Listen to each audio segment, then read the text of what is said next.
Bismillahirrahmanirrahim. Assalamualaikum warahmatullahi wabarakatuh. Salam sehat dan salam sejahtera untuk semuanya. Alhamdulillah kita bisa bertemu kembali di sesi ini dalam keadaan sehat tanpa kekurangan suatu apapun. Baik, untuk pertemuan kali ini saya akan menyampaikan tentang persiapan pernikahan dan perencanaan kehamilan. Dalam beberapa menit ke depan kita akan berdiskusi tentang materi tersebut. Saya akan share screen materinya tentang persiapan pernikahan dan perencanaan kehamilan. Kenapa sebuah pernikahan perlu direncanakan dan kenapa perencanaan kehamilan itu menjadi sesuatu yang penting? Banyak persiapan pernikahan yang harus disiapkan. Salah satunya, selain persiapan secara material, persiapan secara sarana prasarana, salah satunya yang tidak kalah penting adalah persiapan dalam hal kesehatan atau persiapan dalam perencanaan kesehatan reproduksi selanjutnya. Itu kenapa persiapan pernikahan itu penting dan berhubungan dengan perencanaan kehamilan. Dan kenapa sebuah perencanaan kehamilan itu menjadi sesuatu yang penting? Karena kehamilan yang direncanakan dan tidak direncanakan pasti akan menghasilkan sesuatu yang berbeda. Kehamilan itu menghasilkan keturunan. Kehamilan yang direncanakan akan menghasilkan keturunan atau buah kehamilan yang lebih berkualitas dibandingkan yang tidak direncanakan. Kenapa? Karena dengan perencanaan kehamilan, artinya seorang wanita sudah siap untuk mendapatkan kehamilan. Sehingga kesiapan baik secara fisik maupun psikis itu akan mempengaruhi buah kehamilan yang nanti akan dihasilkan. Itulah kenapa penting sebuah perencanaan pernikahan dan perencanaan kehamilan. Tuh, jadi tadi sudah kita bahas kenapa pernikahan itu memerlukan perencanaan karena akan berlanjut pada proses kehamilan dan persalinan dan proses kehamilan dan persalinan itu mengandung banyak resiko, ya, serta dilanjutkan dengan proses pengasuhan anak dengan segala permasalahannya.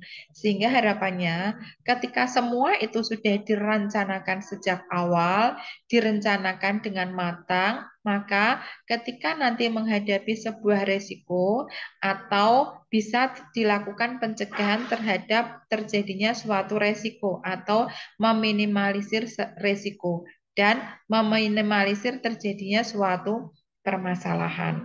Atau paling tidak ketika nanti terjadi sebuah resiko atau permasalahan itu sudah siap karena memang sudah direncanakan sejak awal. Itu pentingnya perencanaan pernikahan, ya. Karena pernikahan itu akan berlanjut pada sebuah proses kehamilan dan persalinan dengan segala resikonya serta proses pengasuhan anak dengan segala permasalahannya. Sehingga harapannya tadi ketika sudah dilakukan perencanaan pernikahan, maka bisa mencegah terjadinya suatu resiko dan terjadinya permasalahan di dalam proses pengasuhan anak ke depannya. Tuh. Nah, konsep utama pernikahan itu apa? Semua orang pasti ingin menikah sekali untuk selamanya. Tidak ada orang yang berencana untuk mengalami kegagalan dalam sebuah pernikahan. Salah satu yang bisa dilakukan untuk mengantisipasi atau mencegah terjadinya kegagalan dalam pernikahan adalah perencanaan pernikahan. Kenapa? Karena kegagalan dalam suatu pernikahan itu salah satunya disebabkan karena adanya permasalahan di dalam proses perjalanan rumah tangga. Salah satunya adalah dalam pengasuhan anak, dalam pemeliharaan kesehatan keluarga, sehingga konsep utama pernikahan sekali dan untuk selamanya itu bisa tercapai dengan sebuah perencanaan pernikahan yang matang. Apa kesiapan dari pasangan yang akan menikah? Apa kesiapan yang bisa dilakukan? Kesiapan apa yang bisa dilakukan oleh pasangan yang akan menikah? Nah, kesiapannya adalah kesiapan secara fisik, kesiapan secara mental, dan kesiapan secara ekonomi. Kesiapan secara fisik apa? Yaitu pemeriksaan pranikah atau screening pranikah.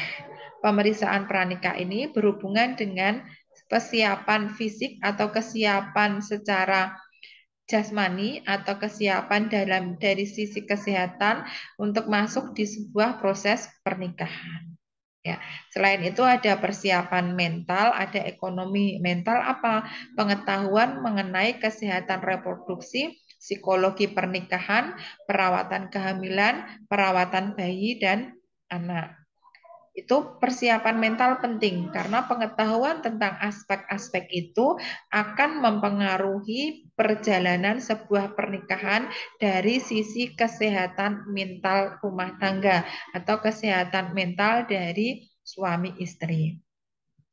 Dan ada kesiapan ekonomi ini juga tidak kalah penting, yaitu tentang pengetahuan dan persiapan untuk masa kehamilan dan kelahiran karena memang itu sangat memerlukan dukungan dari ekonomi, yaitu untuk pemeliharaan kesehatan selama kehamilan, untuk biaya persalinan, dan biaya pengasuhan anak selanjutnya. Itu adalah kesiapan pasangan secara fisik, secara mental, dan secara ekonomi. Fisik jelas, ya, kesehatannya. Mental jelas untuk mendukung kesehatan mental keluarga dan ekonomi. Ekonomi untuk mendukung proses berlangsungnya pemeliharaan kehamilan, persalinan dan pengasuhan anak ke depannya.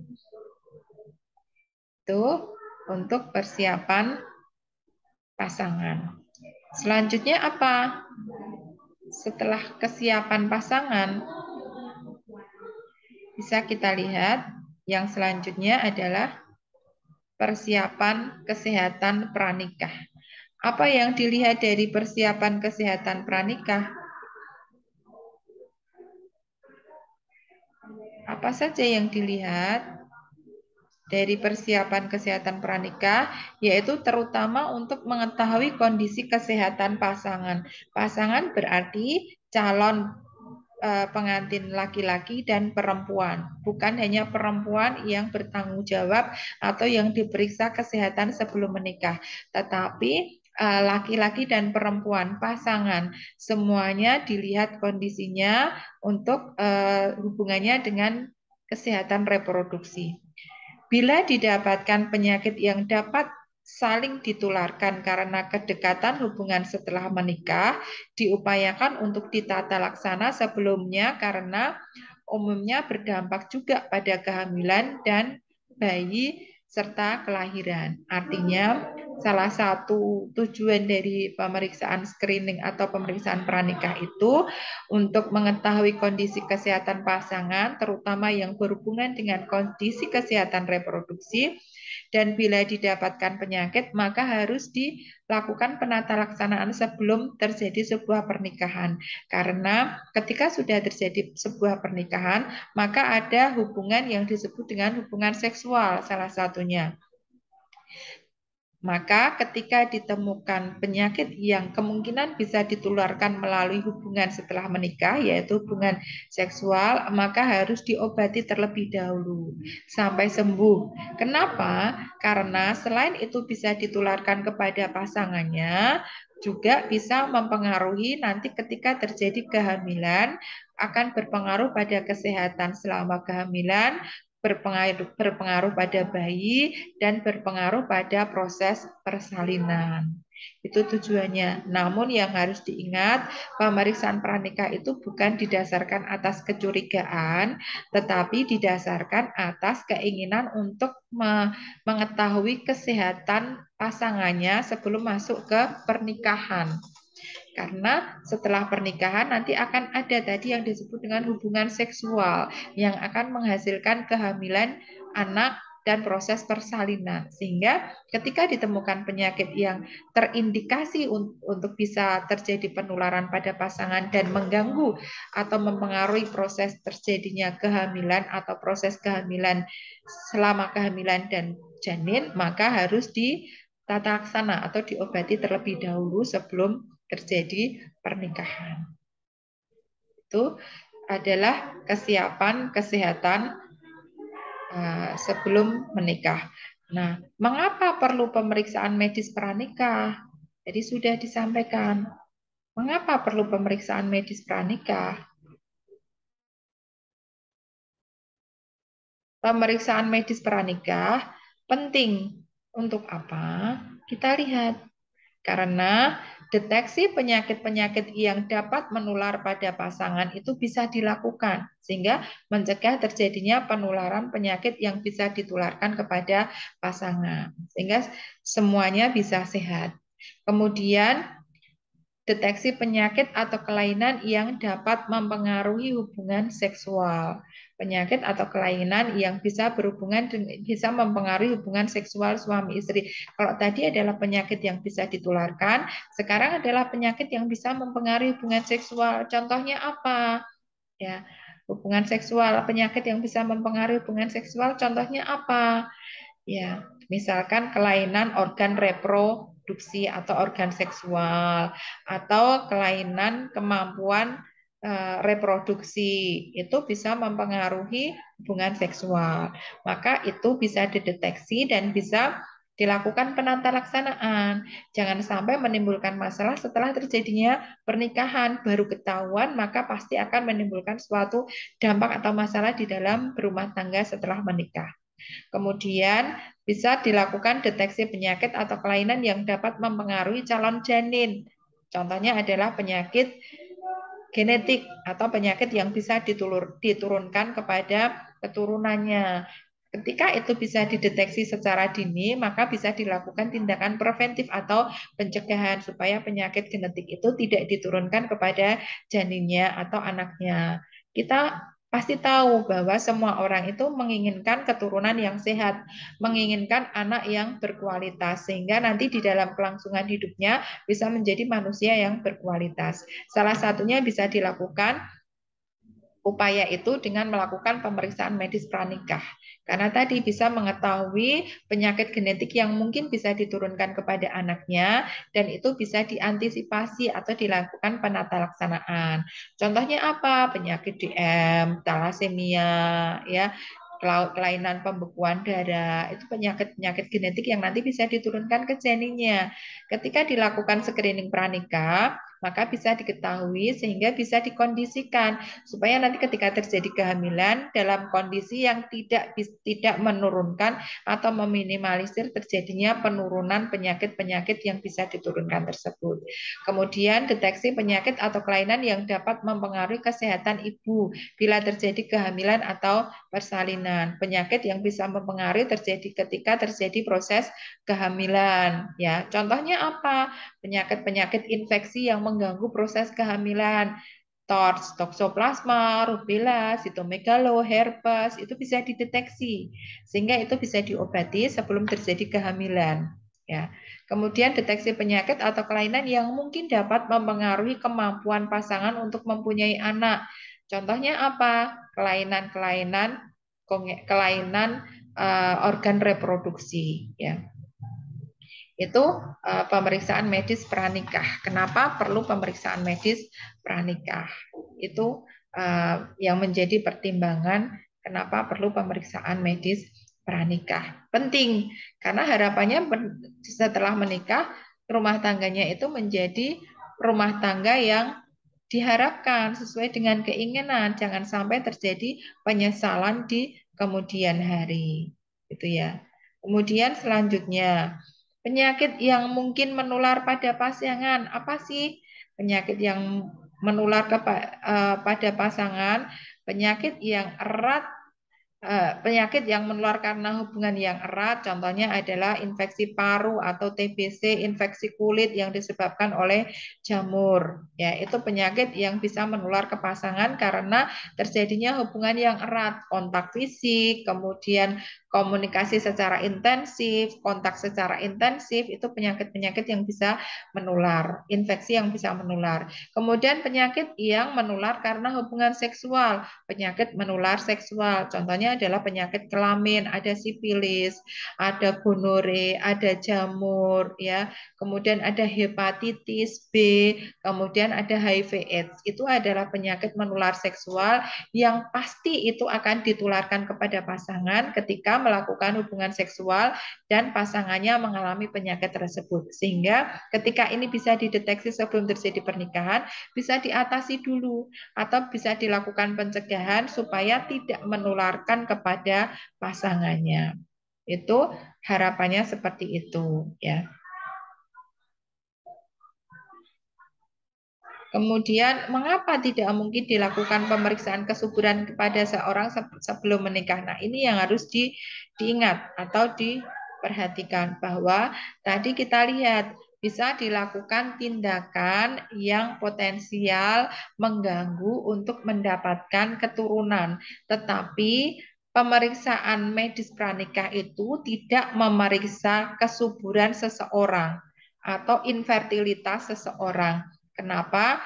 Kita tahu seseorang diagnosa infertilitas itu salah satunya adalah ada syaratnya disebut infertil itu ketika sudah melakukan hubungan seksual rutin, ya, rutin secara rutin artinya memang ada pasangan seksualnya dan melakukan hubungan seksual dalam jangka waktu tertentu. Ada yang mengatakan 4 tahun, ada yang mengatakan 5 tahun. Jadi pasangan yang sudah melakukan hubungan seksual dengan rutin selama 5 tahun, tetapi uh, belum bisa hamil dan melahirkan atau belum mendapatkan keturunan, itu disebut dengan infertil. Maka atau tidak subur, ya. Nah, maka tidak mungkin dilakukan pemeriksaan kesuburan seseorang perempuan sebelum menikah. Yang bisa dilakukan hanya memeriksa organ reproduksinya. Apakah organ reproduksinya itu lengkap, tidak bermasalah, dan berfungsi dengan baik. Contohnya apa? Hanya bisa memeriksa bahwa uterusnya itu bentuknya normal. Kemudian siklus menstruasinya normal, karena itu salah satu indikator kesuburan. Kemudian ovariumnya normal, ada tidak bermasalah, hormonnya normal, organnya normal, fungsinya normal, itu saja. Tapi tidak bisa mendeteksi bahwa ini terjadi infertilitas atau tidak akan terjadi infertilitas atau fertilitasnya bagus. Tetapi yang bisa dilihat adalah organ-organnya. Sama juga pada pihak laki-laki, tidak bisa dilihat apakah laki-laki ini subur atau tidak. Yang bisa dilihat hanya organ reproduksinya normal, penisnya bisa ereksi, ukurannya normal. Ya, jadi seperti bisa ejakulasi, hanya itu, tapi tidak bisa memeriksa apakah dia subur atau tidak. Ya. Contohnya seperti itu. Sehingga penyakit atau kelainan yang mempengaruhi kemampuan mempunyai anak itu bisa dilihat pemeriksaan terbatas pada deteksi kelainan anatomi yang mungkin memengaruhi fungsi reproduksi saja, seperti gangguan perkembangan organ reproduksi, tetapi tidak bisa memeriksa apakah seseorang itu subur atau tidak kan sebelum terjadi kehamilan, kemudian persalinan, kemudian lahir anak yang hidup, itu belum dikatakan subur. Yang bisa dilihat hanya memeriksa sebatas ada tidaknya kelainan anatomi dan fungsi reproduksi. Itu saja. Ya, itu yang harus dilihat, yang harus diingat. Jadi tidak bisa memeriksa seseorang itu subur atau tidak, hanya sebatas memeriksa organ reproduksinya. Penyakit atau kelainan yang dapat mempengaruhi hubungan suami istri, contohnya kelainan anatomi alat genitalia laki-laki dan perempuan, itu yang diperiksa. Ya, kemudian penyakit-penyakit yang dapat mempengaruhi fungsi alat genitalia laki-laki. Jadi hanya sebatas memeriksa kelengkapan organ dan kelengkapan fungsinya normal atau tidak. Itu yang bisa dilakukan pada pemeriksaan medis sebelum sebelum nikah, ya. Apakah bentuknya normal, apakah fungsinya normal atau tidak. Nah, kemudian dilakukan juga pemeriksaan kemungkinan terjadi kelainan yang bisa mempengaruhi janin ketika nanti terjadi kehamilan. Apa saja? Contohnya adalah kelainan darah, talasemia, inkompatibilitas resus, ya. Jadi ketidakcocokan resus antara pasangan suami istri. Pemeriksaan kan bukan hanya golongan darah, ada resusnya. Karena ada beberapa resus yang tidak bisa menyatu. Jadi ketika resus tertentu bertemu dengan resus tertentu akan menimbulkan kelainan atau tidak mungkin terjadi janin yang sehat. Ya, itu bisa dideteksi pada saat pemeriksaan medis pranikah. Kemudian infeksi virus yang bisa mempengaruhi janin. Contohnya rubella, toksoplasma, herpes, sitomegalo, hepatitis B itu beberapa virus yang bisa mempengaruhi ketika terjadi kehamilan dan ini bisa dideteksi pada screening pranikah. Kemudian penyakit degeneratif, tadi sudah saya sampaikan, diabetes mellitus atau hipertensi pada ibu itu juga bisa diturunkan kepada janin. Sehingga ini ketika ini terdeteksi secara dini, maka bisa dilakukan pencegahan supaya nanti ketika terjadi kehamilan tidak menurunkan kepada janinnya, ditekan ya kadarnya sehingga pada saat kehamilan tidak menurunkan kepada janin yang dikandung. Kemudian penyakit kelamin, gonore, sipilis, dan lain sebagainya. Tadi itu penyakit yang dapat mempengaruhi janin dan bisa dideteksi pada saat dilakukan screening pranikah. Nah, selain itu ada penyakit yang mempengaruhi ketika nanti terjadi kehamilan. Contohnya adalah anemia dan kelainan pembekuan darah. Ketika wanita hamil mengalami anemia, itu akan mempengaruhi kesehatan ibu hamil dan pasti akan mempengaruhi kesehatan kehamilan dan janin yang dikandung. Sehingga ini bisa dideteksi dengan awal. Ketika terjadi anemia atau kelainan pembekuan darah bisa diatasi sebelum nanti terjadi pernikahan dan kehamilan. Kemudian kelainan jantung.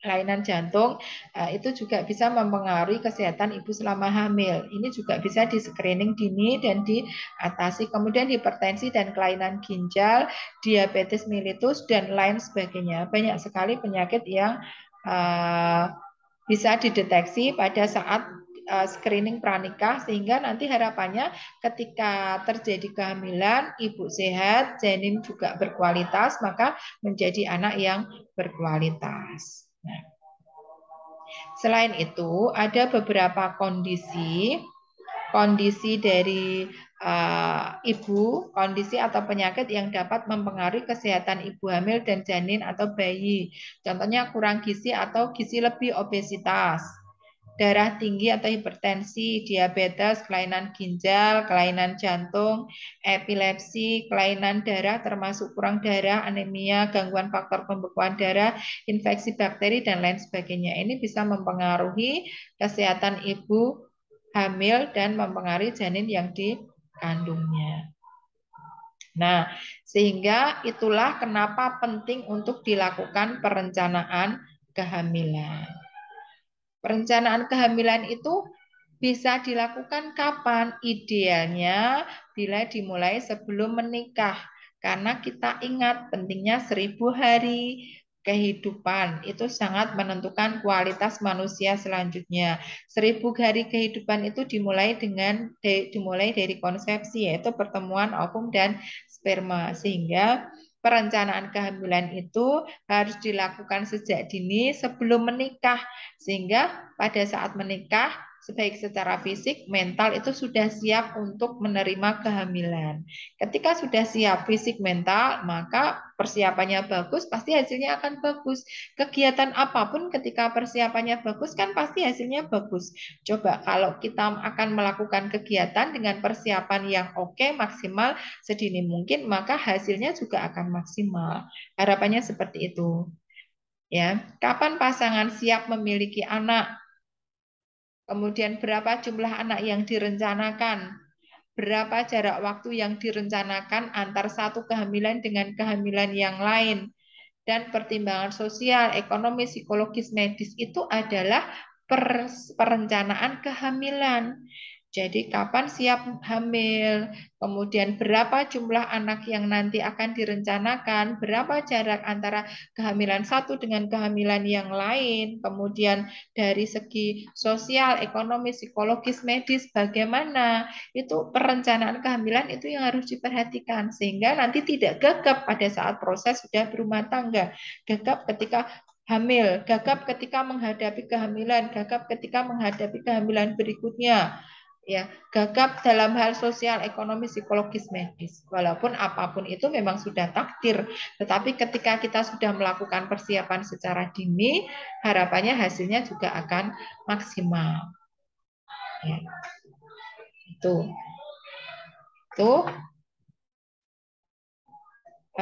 tentang kapan perencanaan kehamilan itu bisa dilakukan. Jadi kapanpun bisa, tetapi idealnya adalah sebelum terjadi pernikahan. Itu ya. Apa yang bisa dilakukan dalam kegiatan perencanaan kehamilan? Yang pertama, memeriksakan pemeriksaan klinik rutin sebelum kehamilan. Loh, belum hamil kok sudah periksa, Bu? Apa fungsinya? Apa manfaatnya? Kehamilan, persalinan, masa perawatan bayi mempengaruhi kesehatan ibu, mempengaruhi kesehatan bayi, mempengaruhi kesehatan anak selanjutnya. Maka pemeriksaan klinik rutin sebelum kehamilan itu menjadi penting karena itu untuk mendeteksi apakah ada kelainan, apakah ada penyakit yang bisa mempengaruhi nanti ketika terjadi kehamilan, atau mungkin persiapan fisik ibu sebelum terjadi kehamilan. Bisa dilakukan sebelum terjadi kehamilan, pemeriksaan rutinnya. Memeriksa organ reproduksi, apakah sudah siap terjadi kehamilan, kondisi fisiknya bagaimana, kondisi secara nutrisi bagaimana, ya kadar nutrisi yang diperlukan oleh tubuh selama kehamilan bagaimana. Ya, contohnya konsumsi asam folat. Kita tahu asam folat itu sangat penting pada selama kehamilan. Maka itu bisa dilakukan sebelum terjadinya kehamilan. Bisa, karena harapannya nanti ketika terjadi kehamilan tubuh sudah siap, sudah fit, kadar asam folatnya sudah bagus, sehingga ketika terjadi kehamilan tubuh tidak gagap terhadap buah kehamilan. Ya, sehingga perencanaan yang merencanakan akan hamil sebaiknya memeriksakan diri terlebih dahulu untuk apa? Mengetes apakah memang fisiknya secara fisik itu sudah siap hamil atau siap hamil lagi. Ya, jadi pemeriksaan itu tidak selalu dilakukan ketika sudah terjadi kehamilan, tetapi sebaiknya dilakukan sebelum terjadi kehamilan untuk menyiapkan supaya tubuh itu menilai apakah tubuh itu memang sudah siap untuk hamil lagi atau untuk menerima buah kehamilan. Namun ada beberapa anggapan yang salah yang sering dianut oleh masyarakat. Apa anggapan yang salah? Bahwa perempuan yang pernah hamil dan melahirkan dengan sendirinya akan selalu dan tetap sehat untuk hamil kembali. Tidak, itu tidak selalu benar dan itu anggapan yang salah. Bahwa perempuan kan sudah pengalaman hamil, pasti dia siap hamil lagi, tidak selalu. Kenapa? Karena proses kehamilan dan persalinan dapat menurunkan kondisi fisik seorang ibu. Sehingga untuk kehamilan berikutnya harus memang benar-benar sudah siap, baik secara fisik maupun secara psikologis. Ya. Dan bertambahnya usia dan berjalannya waktu dapat merubah kondisi fisik seorang ibu. Belum tentu kehamilan sebelumnya sehat, lancar, tidak ada kendala, tidak ada komplikasi, tidak ada masalah, maka kehamilan berikutnya juga akan sama, belum tentu. Karena apa? Karena proses kehamilan dan persalinan yang lalu bisa menurunkan kondisi fisik, ini harus dipulihkan dulu, harus tubuhnya fit dulu, siap dulu. Selain itu bertambahnya usia juga bisa merubah kondisi fisik seseorang. Sehingga anggapan bahwa orang atau perempuan yang pernah hamil dan melahirkan itu akan selalu siap dengan sendirinya untuk hamil lagi, itu anggapan yang tidak selalu benar. Ya, itu anggapan yang kurang tepat. Itu dan kenapa perlu persiapan persiapan kehamilan atau perencanaan kehamilan. Karena kita lihat bahwa di Indonesia angka kematian ibu di Indonesia itu masih amat tinggi, masih relatif tinggi. Yang disebabkan karena beberapa faktor. Yang pertama adalah jumlah kehamilan yang terlalu banyak, ya, hiper grande multipara, lebih dari 5, lebih dari 4, lebih dari 5 jumlah kehamilan yang relatif banyak. Kemudian kematian ibu juga disebabkan karena pemeriksaan kehamilan. Kenapa? Pemeriksaan kehamilan yang tidak rutin atau bahkan tidak melakukan pemeriksaan kehamilan sehingga tidak bisa dideteksi adanya komplikasi. Sehingga nanti ketika terjadi persalinan, tiba-tiba ada komplikasi, tidak ada tindakan preventif sebelumnya, maka berakibat lebih fatal dibandingkan ketika ada tindakan preventif atau diketahui sebelum terjadi persalinan. Ya. Kemudian pelayanan persalinan, karena memang masih ada beberapa wilayah yang agak sulit menjangkau tempat pelayanan persalinan. Sehingga sampai sekarang pun masih ada persalinan yang ditolong oleh bukan tenaga kesehatan. Dan yang terakhir pendidikan dan sosial ekonomi. Kenapa pendidikan dan sosial ekonomi itu juga andil dalam angka kematian ibu? Karena kita tahu bahwa di wilayah kita, di masyarakat itu banyak yang menganut patrilineal atau garis keturunan ayah, sehingga di dalam keluarga banyak yang segala sesuatu keputusan itu di tangan suami atau di tangan kepala rumah tangga atau di tangan laki-laki. Padahal itu menyangkut keselamatan ibu. Contohnya, ibu bersalin di klinik, tapi ketika terjadi kegawat daruratan obstetri harus dirujuk ke pelayanan lebih tinggi, harus menunggu persetujuan suami, padahal itu menyangkut nyawa istri. Kenapa istri seperti itu? Menurut pada suami, padahal suaminya, Bu, pasrah, pokoknya apapun terjadi di tempat ibu. Kenapa istrinya itu manut? Karena tingkat pendidikan dan sosial ekonomi rendah. Tingkat pendidikan karena ketidaktahuan wanita terhadap kondisinya atau terhadap efek yang akan terjadi ketika dia tidak dirujuk, sehingga dia tidak punya nilai kemampuan untuk berargumen dengan suaminya. Kemudian sosial ekonomi, ketidakmampuan, ketidakberdayaan dalam bidang sosial ekonomi. Kemudian juga salah satunya karena perempuan tidak punya nilai tawar atau tidak punya power di dalam keluarga karena dia merasa dia harus nurut pada suami, misalkan dia merasa tidak punya penghasilan sehingga tidak punya kemampuan untuk berargumen, tidak punya nilai tawar dengan suami sehingga dia nurut, ya. Padahal kondisi akibat paling fatal, akibat buruk ketika dia tidak dirujuk, dia tidak mendapatkan pelayanan yang lebih tinggi atau lebih kompleks atau lebih lengkap, maka akan mengancam jiwanya, mengancam nyawanya. Dan suaminya tidak mengizinkan atau tidak mengharapkan untuk dilakukan rujukan. Itu kenapa pendidikan dan sosial ekonomi itu juga mempengaruhi terjadinya peningkatan atau tingginya angka kematian ibu di Indonesia. Dan ini bisa diantisipasi melalui persiapan kehamilan. Jangan sampai terjadi jumlah anak yang berlebih sehingga termasuk kehamilan resiko tinggi. Jangan sampai pemeriksaan kehamilan itu tidak dilakukan sehingga bisa meningkatkan resiko terjadinya komplikasi karena tidak dideteksi secara dini. Kemudian jangan sampai pelayanan persalinan itu tidak disiapkan secara dini karena ini kehamilan yang tidak direncanakan. Kemudian jangan sampai pendidikan dan ekonomi itu bisa mempengaruhi keselamatan ibu pada saat nanti hamil dan bersalin. Ya, tuh. Itu pentingnya perencanaan kehamilan. Ya. Nah, pemeriksaan klinik pada calon ibu. Apa yang dilakukan pada saat dilakukan pemeriksaan klinik pada saat persiapan persiapan kehamilan.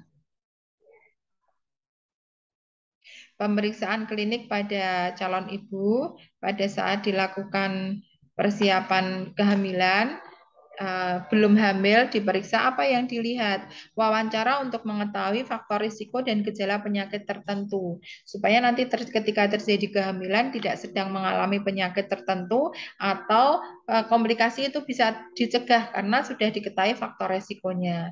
Kemudian pemeriksaan fisik termasuk berat badan, tinggi badan, tekanan darah, periksa mata, gigi, mulut, jantung, paru, masalah pada perut, dan organ reproduksi. Itu untuk mencegah terjadinya komplikasi selama kehamilan. Ya, apakah memang fisiknya siap, sehat untuk terjadi kehamilan. Kemudian juga dilakukan pemeriksaan laboratorium, pemeriksaan penunjang, laboratorium urin dan darah, rongsen dan ultrasonografi atau USG. Untuk memeriksa apa? Memeriksa kondisi fisik, ya, atau apakah dideteksi apakah ada kelainan pada organ reproduksi. Kemudian sangat ideal bila dilakukan pemeriksaan juga pada calon ayah karena konsepsi bertemunya ovum dan sperma, sperma sehat, ovum matang, maka bisa terjadi konsepsi yang menghasilkan calon janin, sigot, dan proses perkembangannya.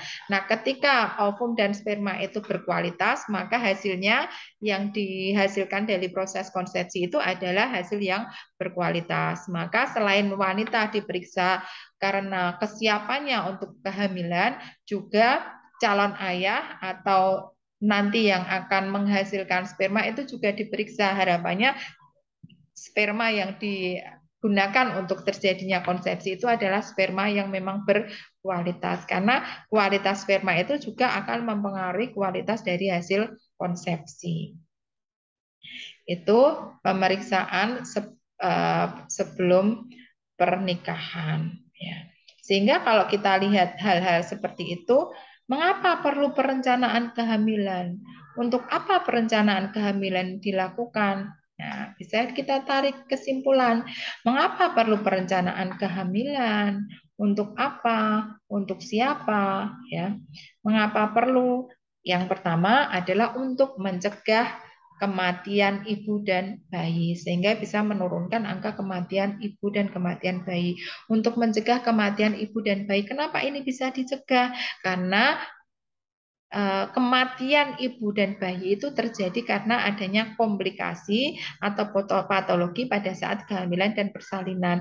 Ini bisa diminimalisir terjadi dengan cara pemeriksaan perencanaan kehamilan. Karena harapannya ketika ibu memang sehat, siap hamil, maka tidak terjadi komplikasi dan patologi selama kehamilan dan persalinan. Ya.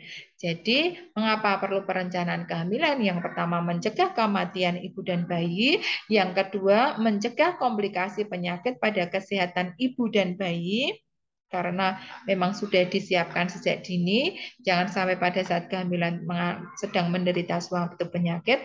Kemudian mengoptimalkan proses pengasuhan dan perkembangan bayi dan anak. Supaya proses pengasuhan anak optimal, perkembangan bayi dan anak optimal. Karena ini berhubungan. Ketika pengasuhan optimal, maka perkembangan dan pertumbuhan bayi dan anak juga pasti akan optimal. Bagaimana pengasuhan optimal ya? Kalau memang sudah disiapkan dari awal, tadi perencanaan, kalau sesuatu kegiatan yang direncanakan, pasti prosesnya akan maksimal. Beda kalau tidak direncanakan tiba-tiba akan gagap, gagap menerima kehamilan, gagap menghadapi komplikasi, menghadapi patologi, menghadapi kegawat daruratan, maka efeknya kemana? Ke janin, ke bayi yang dilahirkan. Dalam proses pengasuhan dan perkembangan bayi pasti juga tidak akan optimal. Itulah kenapa penting untuk dilakukan persiapan perencanaan kehamilan ya. Jadi yang pertama adalah untuk mencegah terjadinya kematian ibu. Nah, kematian ibu itu disebabkan karena apa? Selalu kita ingat ada trias penyebab kematian ibu. Yang pertama adalah perdarahan saat hamil dan bersalin. Kenapa bisa terjadi perdarahan pada saat hamil dan bersalin? Karena ada suatu kondisi yang tidak normal patologi. Banyak sebabnya. Salah satunya adalah ketidaksiapan fisik ya, kemudian kelainan pada organ reproduksi, kelainan pertumbuhan dan perkembangan hasil buah konsepsi atau kehamilan. Yang ini bisa dicegah dengan persiapan kehamilan. Ya. Kemudian penyebab kematian ibu yang lain, yang kedua adalah preeklamsi dan eklamsi, keracunan kehamilan, dan yang terakhir adalah infeksi. Ya. Ketika terjadi perencanaan kehamilan, maka penyebab kematian ibu ini, trias penyebab kematian ibu ini bisa diminimalisir atau dilakukan tindakan pencegahan. Sehingga perencanaan kehamilan itu bisa membantu mencapai sebagian dari tujuan antenatal. Karena tujuan dari antenatal apa kita ingat? Apa saja tujuan dari antenatal care atau pengasuhan selama kehamilan ya. Tujuan dari antenatal care yang pertama adalah mendeteksi secara dini adanya penyakit yang dapat mempengaruhi kesehatan ibu dan kesehatan janin.